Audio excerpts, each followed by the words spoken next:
Welcome to Just Be You with Charles Clevenger. Sit back, relax, and let's go!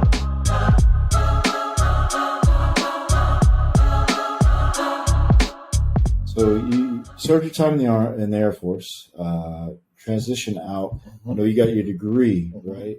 Chemical engineering, if I'm correct. You got your degree, so you transition out into you said there's a program in the Air Force. Right. Yeah, go ahead. Yeah, so I got my degree while I was in the military. It took me a long time, but it doesn't matter. Me doesn't too. matter how long it takes, right? As long as you get it done. About 14 years for me, but yeah. And being, from an immigrant background, a lot of our parents expect you only have a few options. To them, success means either doctor, lawyer, engineer, scientist, or something along those lines. So I knew that in order to deliver my mom what she wanted, and also for me, I decided to go to engineering. So I got my degree. It was all great. Left the military. I applied for a position. I knew someone that worked in the oil fields in Texas, in West Texas. It was tough at first, right? It's nothing like school, I tell you. Yeah. The real oil life is different, but it was awesome. And I can tell you, just like the military, I started doing really well from the beginning, growing up in the company, leveling it up, making more money, more bonuses, great life. All of a sudden making oil money, which is it's pretty good. At this time, I don't have a wife. I don't have a baby. People don't make peanuts in the military. Right. So, right. Congress, if you're listening, yeah, it's horrible, but it's enough to live off of. Right? It's enough. It's enough to live and drink off of. I think it's better than the yard house. I'll tell you that. Right. It's just a little bit better, right? So I did that. I took that job. I worked in the oil fields for about 3 years, man. So tell me about the oil fields. I've heard some crazy stories, man. So the oil fields and oil rigs, especially like out in the ocean, the Gulf, right? If you work out there, you can't get life insurance because it's so dangerous. It's literally like behind being deployed in the military. It's like the second most dangerous job. You're gonna lose limbs. You're gonna lose you're gonna die. Especially underwater, underwater welders, right? You get paid good money, but an insurance company will not insure you because it's so risky. For me, we didn't work on the ocean, right? We didn't work on the sea or anything like that. Okay. We did it here on the good old desert, West Texas, right? Gotcha. Total different than San Antonio or a big city. Yeah. GPS never had service. I mean, it's pretty hardcore, right? But that's the environment. Not only did I have to travel, I had to get used to the traveling. So it's about 5 hours away from where I live now. So every 2 weeks, I would have to travel 5 hours to get to location, to the man camp, which is kind of like the dorms, if you will.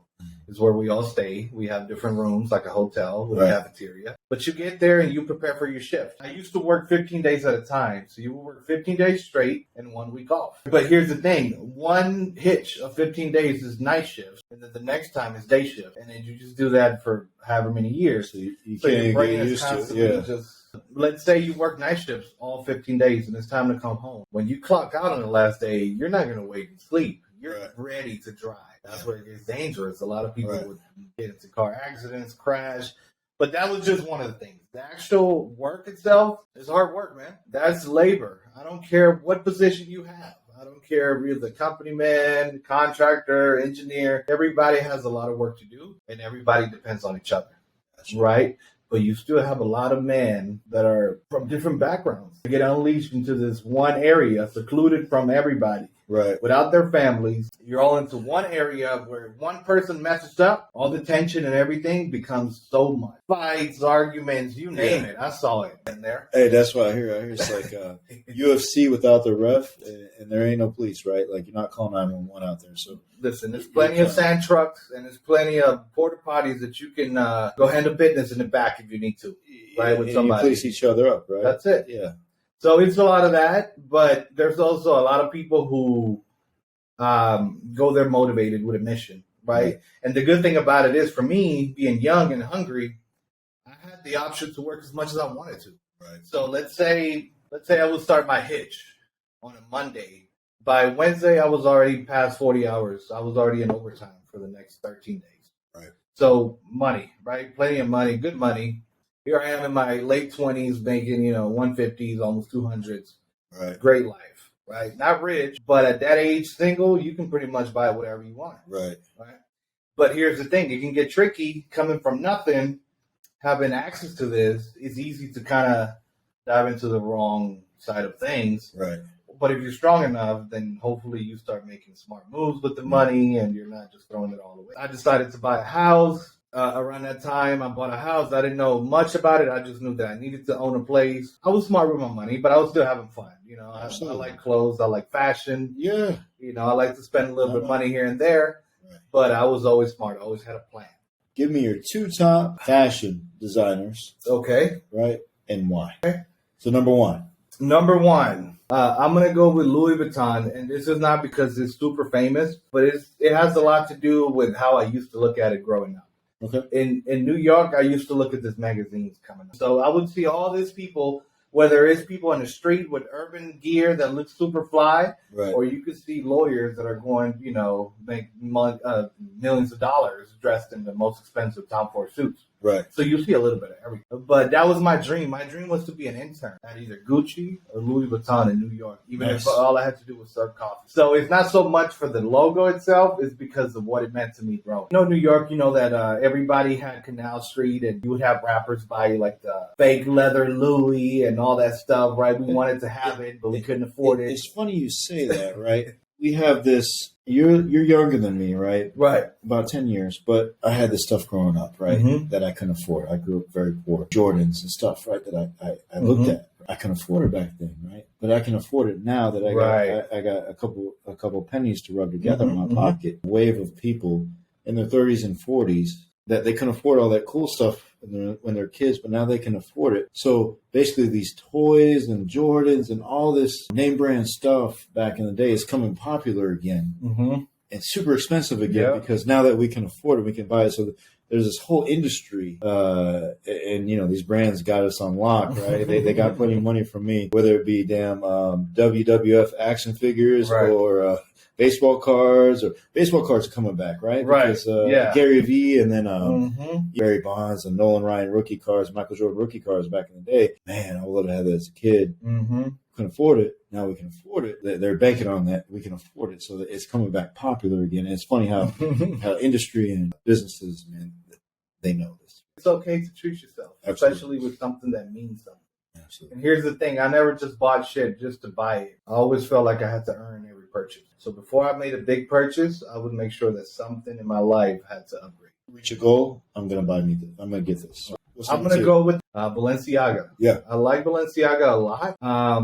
I just feel like it does a really good job of mixing super high fashion that's somewhat edgy, like almost pushing it to where you might not want to wear it, but you still have some of the original like streetwear with it. And growing up, I used to always, like I said, looking at the magazines, I would find ways to somehow wear the same amount of or the same type of clothes, but in my budget. Right. So I would go to thrift stores, look at the magazines and all these designers and see how I can cut this shirt to make it look like this. So I became really crafty. I know how to sew. I know how to make stuff from scratch, you know. Nice. I know all about the Salvation Army, man. Shout out to the Salvation Army. I'll be honest, man. I'll tell you a quick story, man. Growing up, man, didn't have much. A lot of times didn't have toys under the tree for Christmas, right? I remember this one Christmas, I was probably 7, man, 8 years old, living in a small, low-income apartment. I don't think there's anything under the tree that day, right? Christmas Eve, knock on the door. Open the door, there's a present wrapped. I remember it's a box and it was wrapped at the door. There was no one there, but the present was like, cool. And it had my name. No shit. It had my name. It said Charlie. Put it on the tree. Christmas next day, I open it up. It's a Tonka truck.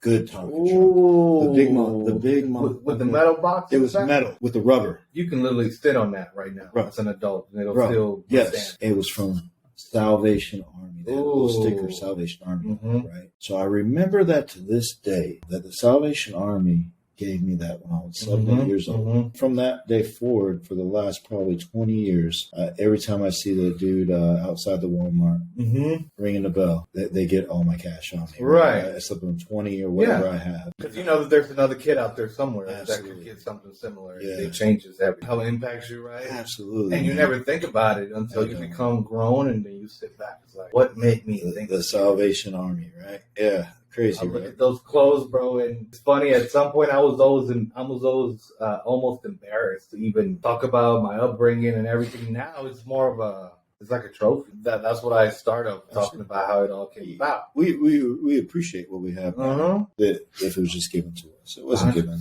It was earned, and I know that it can be taken away very quickly. Right. So we guard what we have, and we always getting better. We're always striving to get better. Yep. That's why me and you we click. We get along. We're friends. Yeah. It's because we're never satisfied with the status quo. Status quo is cool, right? But we're not satisfied with right. it. Right. I'm a little bit more than just that. Just right.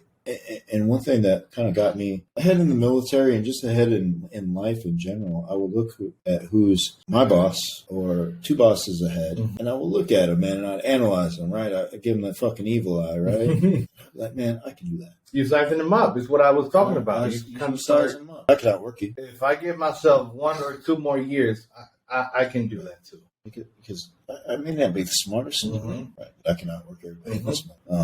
I can outwork everybody in here. And I can get ahead. Man, was one thing that I would always talk about because for whatever reason, all my friends, even from the military, everyone has always been older than me. I don't know why. I've always clicked with a generation that's maybe 10, 15 years older. And then our kind of circle, right? Yeah. That you're in your 30s, early 30s, and we're all in our 40s, right? But you can't tell the age difference. Right. Because we all bring something to the table. Yeah, right? We're in our wavelength. Yeah.